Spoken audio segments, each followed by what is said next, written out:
the lion inside.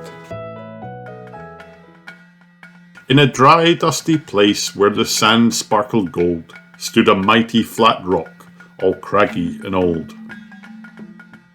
And under that rock in a tiny full house lived the littlest, quietest, meekest brown mouse. He was so very tiny, so incredibly small, that nobody noticed him ever at all. Hello! He got trod on and sat on and missed out for stuff, ignored and forgotten. Yes, mouse life was tough. Meanwhile, far above, on top of the rock, times were quite different. It was lion o'clock. This huge, toothsome creature made everyone saw how important he was by how loud he could roar. He was head of the pack. He was shouty and tough. He loved showing the crowd he was made of strong stuff. Yes, all were impressed by this mighty king cat. If only, thought Mouse, I could be more like that.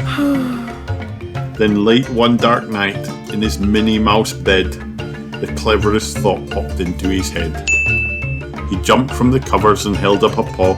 I've got it, he said. What I need is a roar.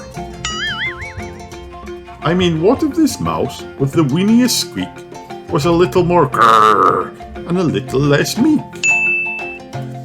Well, he'd still be the smallest of fuzzy brown mice, but he'd make friends and join in, and life would be nice.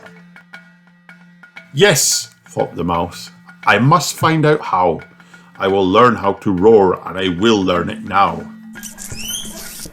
But gulp, oh my gosh, there was only one beast who could teach him this thing, but might make him a feast. It was time to be strong, take a chance, after all. Forever was such a long time to feel small. So he made himself brave and he thought like a winner. He set off for the top, hoping not to be dinner. It felt like the scariest thing he could do, but if you want things to change, you first have to change you. The further he climbed, the closer he got to the slumbering lion reclining on top. Then at last, as he stood on his tippity toes, he found himself suddenly nose to nose. Gulp, pardon me. Wake up, Mr. Lion, you've got company. Mr. Lion, what I've come to you for is... Do you think you could teach me your roar? A silence befell that twinkling plain. Lion opened his eyes and puffed out his mane. Time slowed right down, why it felt like a week. Then he opened his mouth and let out a eek! The lion was shaking, his paws all a-fumble. He was backing away with a scrambling tumble. Don't hurt me, he whimpered. Oh, try to be nice. Well, my goodness, this lion was frightened of mice. Don't worry, Mouse peeped. I'm a friend, not a foe. Let's rock this together. We'll have fun, don't you know? That was a magical moment for sure, when Mouse didn't feel at all small anymore. He had found his true voice and learned to speak out, and for that you don't need to roar or to shout. And from that day and always the two were a pair. They both liked that rock, now the rock was to share.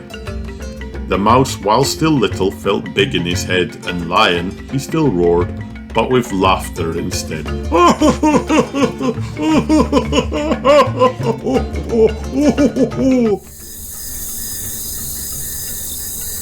Yes, that day they both learned that no matter your size, we all have a mouse and a lion inside. The end. Hi kids, did you have fun watching this video? Then like and subscribe for more.